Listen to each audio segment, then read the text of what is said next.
Did you know your posture could affect your fertility? Pelvic and spinal alignment aren't just about comfort, but they directly impact hormones, blood flow, and even your body's ability to conceive. Hi, friends. Welcome back. I'm Dr. Anjali, the founder of Back in Balance. I'm a non-cracking, non-popping chiropractor and integrative functional medicine specialist. Today, we're diving into a conversation that's very close to my heart because I see it overlooked all the time: the connection between your body's alignment and your ability to conceive, especially after the age of 35.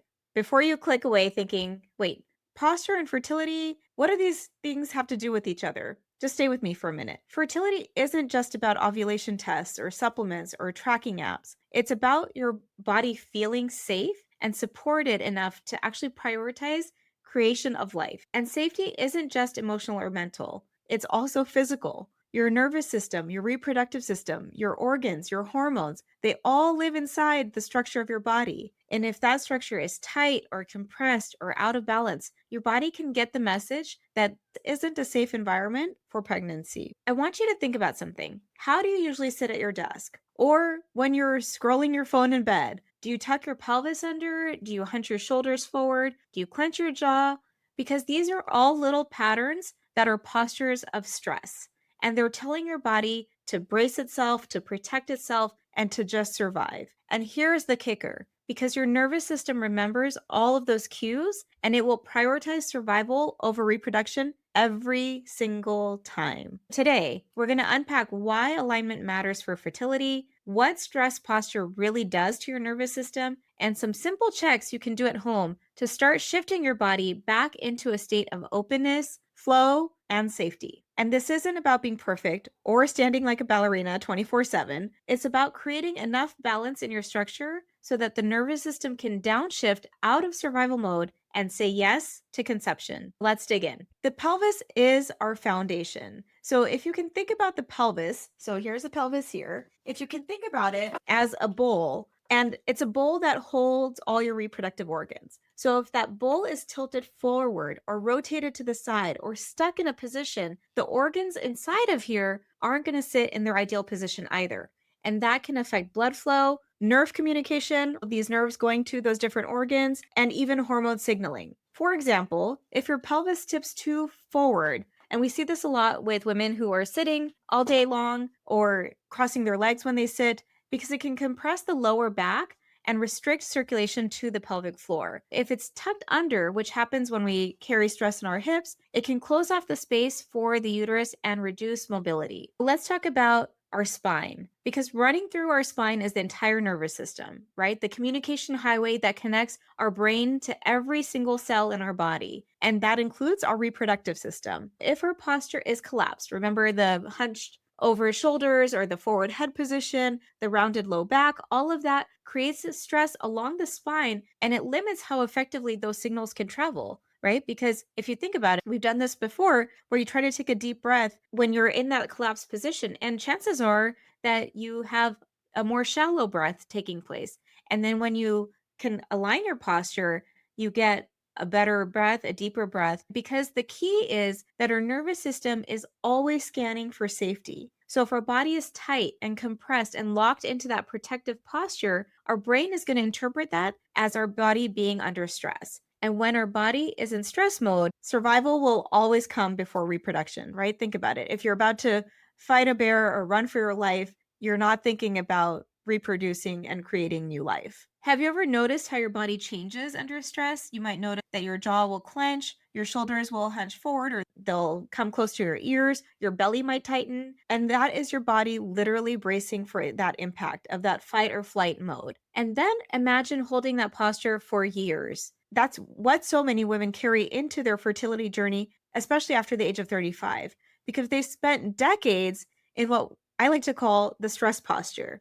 And here's why that matters: because chronic stress postures signals to your nervous system that the entire environment isn't safe enough to create or sustain new life. So even if your labs look okay, even if you're eating well, that underlying message of tension will suppress fertility hormones like the progesterone, and it'll shift your body into that survival mode. So let's talk about one of my practice members. Let's call her Sarah. She came to me after 2 years of trying to conceive, and she had done everything: the labs, the diets, the acupuncture, the prenatal supplements, and nothing was working. When she came in, the first thing that we noticed was how she was actually carrying herself because her pelvis was rotated, her low back was tight, and her shoulders were rounded forward.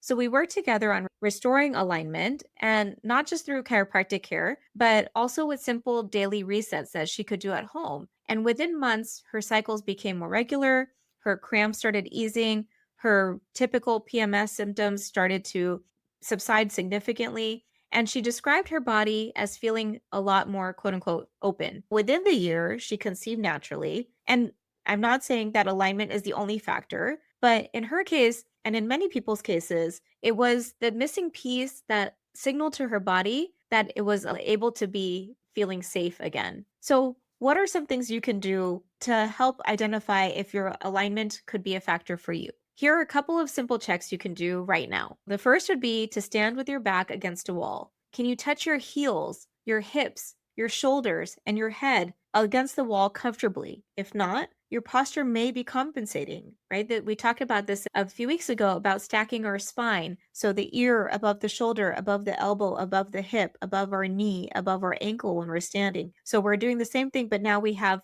something to check it against using the wall to see how our posture lines up. The other thing you could try would be to sit cross-legged on the floor. Do you notice that one hip is feeling tighter or that one knee is higher than the other? This could be a sign of pelvic imbalance as well. And here's my favorite one to check. Check the bottoms of a pair of shoes that you wear regularly, or if you have a pair of pants that touch the ground, notice for an imbalanced wear pattern on your shoes or on your pants. I had another practice member who years ago thought that her seamstress was messing up her pant alterations because one pant leg would be longer than the other. And then when she would wear the pants and it felt fine. And it turns out that her pelvis was out of alignment. And so the seamstress was actually accommodating for the pelvis misalignment. And so when you start to notice a wear pattern on your pants, on the back of your pant leg, or in your shoes, that can indicate that there's a pelvis misalignment happening. So if you happen to notice imbalance, this isn't cause for panic, and it doesn't mean that conception isn't possible.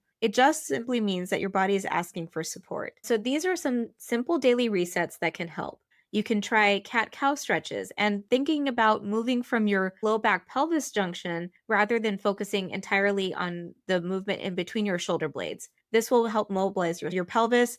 You can try doing pelvic tilts to help find your neutral space. So remember, thinking of your pelvis like a bowl. So trying to hold your bowl, your pelvis, in a neutral position so that you're not tilting it, or if it was filled with water, for example, that you wouldn't be spilling liquid out the front or out the back. Or even just laying down with a small pillow under your hips to help open up your pelvis. And over time, these cues will start to tell your nervous system that it's safe, you can soften, and you don't need to stay in survival mode.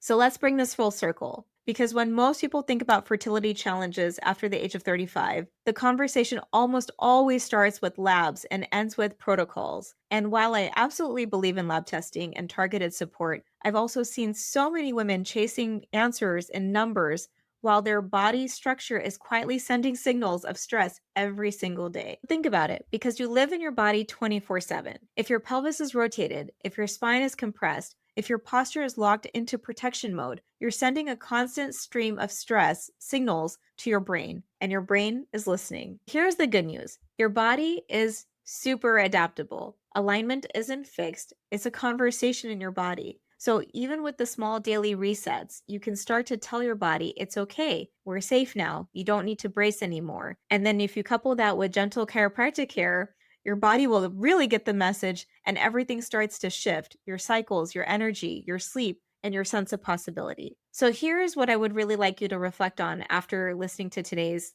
episode. When does your body feel most tense or collapsed? And what's one daily rhythm you could add? Maybe it's a posture check-in at your desk or a gentle pelvic tilt before going to bed to create more openness. And most importantly, what message do you want your nervous system to receive? Stress or safety? And if you're in the preconception window, especially after the age of 35, this isn't about doing everything perfectly. It's about stacking enough safety signals so that your body can feel ready to prioritize new life. To make it easier, I put together the Structural Reset Guide. It's totally free. Inside, you'll find daily movement flows that are designed for fertility support, posture check ins you can do in under 2 minutes, and sleep position hacks to help your nervous system reset overnight. It's about creating structure that supports your function without overwhelming you. So if you're ready to align your body for the journey ahead, grab your copy at the link below. And if you know someone else who's navigating this type of season, whether it's a friend, a sister, a coworker, share this episode with them,